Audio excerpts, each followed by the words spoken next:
जब अधर्म बढ़ता है तब धर्म की रक्षा के लिए कोई ना कोई अवतार आता है। पर ये ब्राह्मण ने शस्त्र क्यों उठाया? भगवान परशुराम ने क्षत्रियों का 21 बार संहार क्यों किया? क्या ये केवल क्रोध था या धर्म की पुकार? भगवान परशुराम का जन्म भृगु वंश में ऋषि जमदग्नि और माता रेणुका के यहाँ हुआ। वे ब्राह्मण कुल में जन्मे थे, परंतु उनमें क्षत्रियों जैसा पराक्रम था।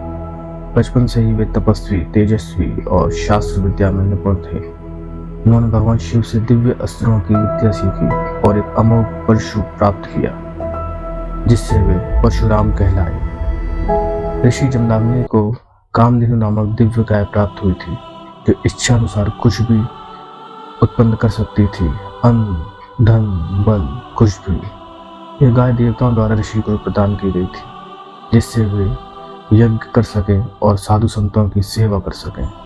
कामधेनु केवल एक गाय नहीं थी, वो धर्म का प्रतीक थी। राजा क्रातिवीर्य अर्जुन, जिसे शस्त्रबाहु कहा जाता था, अपने बल पर गर्व करता था। एक दिन वह अपने सैनिक दल के साथ ऋषि जमदग्नि के आश्रम पहुंचे। ऋषि ने विनम्रता से उसको स्वागत किया, भोजन करवाया, विश्राम दिया। पर जब राजा ने देखा कि एक साधारण आश्रम में इतना वैभव कैसे, तो उसने कामधेनु का रहस्य जाना। लालच में अंधा होकर राजा ने कामधेनु को बलपूर्वक छीन लिया। ऋषि ने बहुत विनती की, परंतु अहंकारी राजा ने एक न सुनी और आश्रम को अपमानित करके चला गया।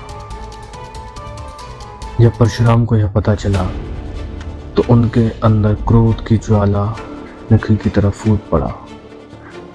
पर यह क्रोध व्यक्तिगत नहीं था, ये धर्म का अपमान था, अपने पिता की पीड़ा था।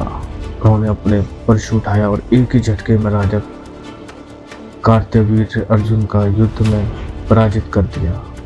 कामधेनु को वापस लाकर उन्होंने अपने पिता को सम्मानपूर्वक अर्पित किया। कार्तवीर्य के पुत्रों ने बदला लेने के लिए ऋषि जमदग्नि की हत्या कर दी। पिता के वध ने परशुराम को झकझोर दिया।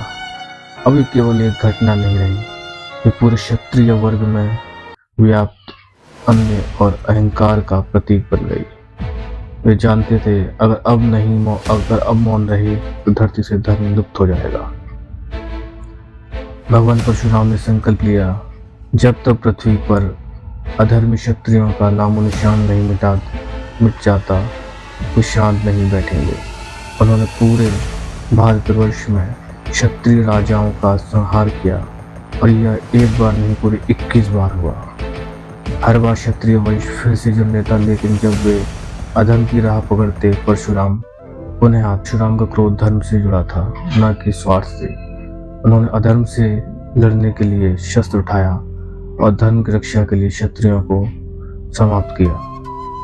कहा जाता है कि वे आज भी जीवित हैं और कलयुग के अंत में जब भगवान कल्कि अवतार लेंगे तो परशुराम उनके गुरु बनेंगे।